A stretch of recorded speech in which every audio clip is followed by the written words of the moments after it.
호랑이는 죽어서 가죽을 남기고 사람은 죽어서 이름을 남긴다는 그런 속담이 있죠. 이렇게 누구나 자신의 이름을 갖고 있습니다. 당연히 왕도 이름을 갖고 있었죠. 왕의 이름에는 여러 종류가 있었습니다.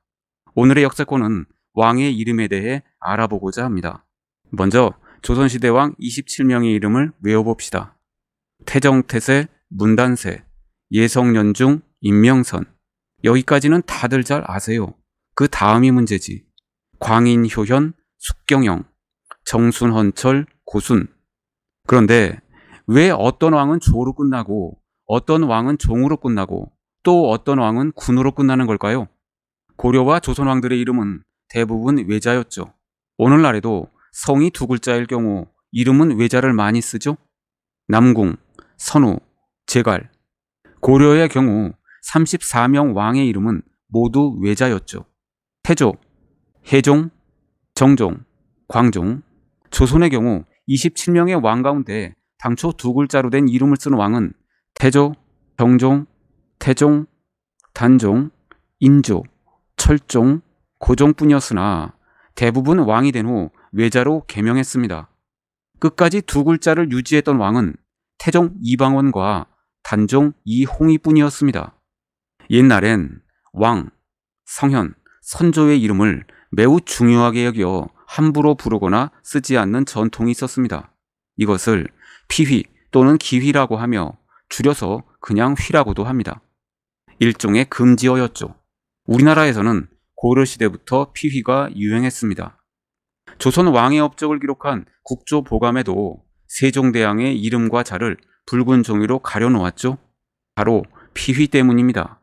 왕의 이름은 상소문이나 과거 답안지에도 쓸 수 없어서 선비들은 평소 임금의 휘를 일일이 외워야만 했습니다. 그래서 연산군 때에는 왕의 이름자를 발음했다고 해서 귀양가기도 했으며 과거 시험에서 왕의 이름을 써서 불합격하는 일도 있었습니다. 그런데 조선 후기로 갈수록 피휘는 더욱 엄격해졌습니다. 왕 이름과 음만 같아도 쓰기를 꺼렸습니다. 따라서 피휘는 일상생활에서 매우 불편한 제도였죠. 그러니 왕으로서도 자신의 이름을 최대한 줄여 백성들의 편의를 생각해야만 했습니다. 그래서 거의 사용하지 않는 희귀한 글자를 골라 쓰거나 심지어는 한자를 조합해서 새로운 글자를 만들기도 했죠.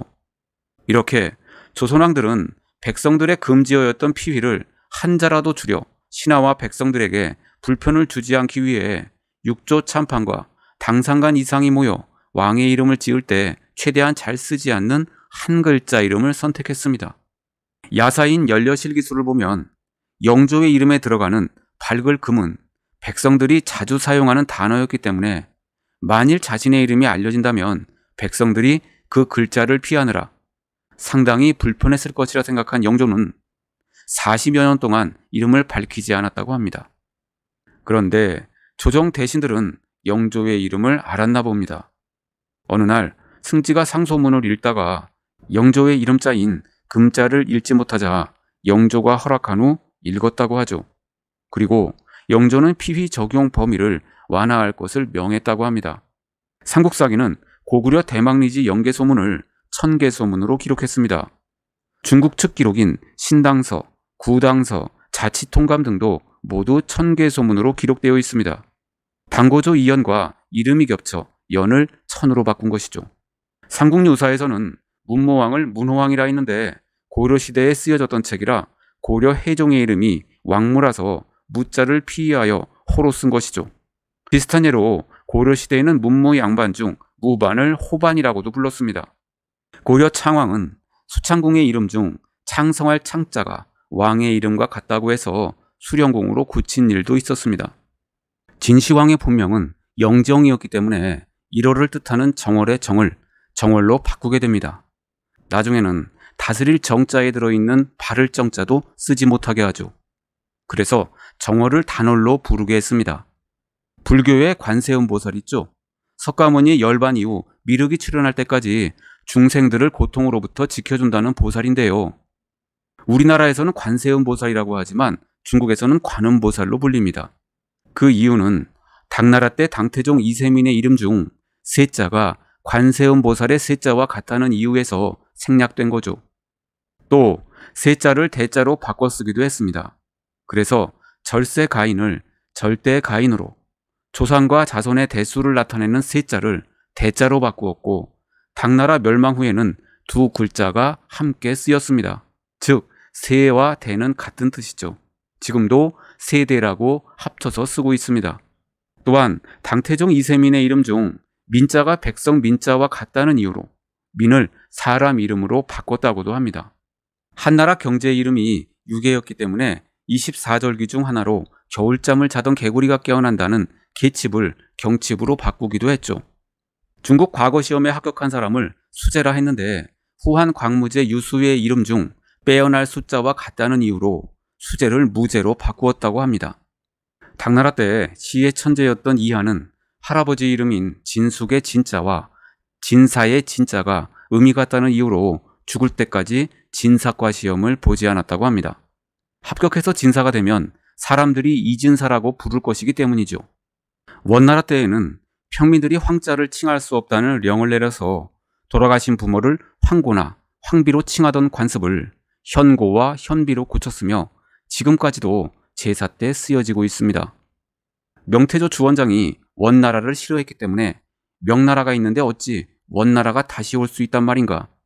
이 말 때문에 원래가 원래로 바뀌게 되었다는 얘기도 있습니다. 세종 때 류계문은 충청도 관찰사로 임명되었으나 관찰사의 관자가 아버지 류관의 관자와 같다는 이유로 부임을 망설였습니다. 사람들이 자신의 직함을 부르면 아버지의 이름을 함부로 하는 게 되었기 때문이었습니다. 결국 아버지 류관이 이름을 드러낼 관에서 너그러울 관으로 바꾸자 부임을 승낙한 일도 있었죠. 왕의 이름과 한자가 같지 않은데도 단지 의미 같다는 이유로 이름을 바꾸기도 했습니다. 개성 유후 이도부는 이사분으로 고쳤으며 충청도 관찰사의 상소로 충청도 공주의 교통통신시설인 이도역도 이인역으로 바뀌었습니다. 최초의 주자학자인 안양은 140여 년이 지난 조선 문종 때부터 문종의 초명이 향이었기 때문에 안유라 불렀죠. 경복궁 중문의 원래 이름은 예를 널리 편다는 의미에서 홍례문이었죠. 하지만 1867년 흥선대원군이 청나라 건용제의 이름인 홍역을 피해야 한다며 흥례문으로 고쳤습니다. 한고조 유방의 이름 중 방자가 나라방자와 같다는 이유로 방을 나라국으로 바꿨다고도 하죠. 인명뿐 아니라 지명에도 피의를 했습니다. 원래 대구의 이름은 고유명사였던 달벌을 한자로 쓴 대구였는데 공자의 이름 구를 피하기 위해 언덕 구자로 바꾸었다고 하죠. 중국 저장성 동부의 도시인 밍저우도 명나라 때 피의가 적용되어 닝보로 바꿨다고 합니다. 중국인들의 피의 전통은 지금도 남아 있습니다. 예전에 어떤 예능 프로그램에서 가수 이효리가 제작자로 변신한 유재석과 예명을 의논하던 중 중국 이름으로 할까요? 글로벌하게 나갈 수 있으니까. 마오 어때요? 라고 말했습니다. 그러자 중국 네티즌들은 베이징 천안문 광장에 커다랗게 걸려있는 중국 돈에 크게 그려져 있는 초대 중국 국가주석 마오쩌둥의 이름을 웃음거리로 만들었다며 엄청난 비난 댓글을 쏟아냈던 적이 있습니다. 이것도 일종의 현대판 피의로 볼 수 있죠. 오늘날에도 우산산과 부채선의 중국어 발음이 흩어질 산과 유사해서 우산과 부채는 선물하지 않는다고 합니다. 또 거북귀의 중국어 발음이 귀신귀와 같아서 거북이도 선물하지 않는다고 하죠. 그리고 언젠가 미국 텍사스 주지사가 대만 총통에게 시계를 선물한 후 대만에서 큰 비난을 받았던 적이 있습니다. 시계를 중국어로 종이라 하는데 마칠 종자와 발음이 똑같아서 시계를 선물하지 않는다고 하죠. 또 과일 베이의 발음이 이별할 이와 같아서 배도 선물하지 않는다고 하죠. 좀 억지스럽죠? 물론 이러한 관습은 점차 사라지고 있다고 합니다.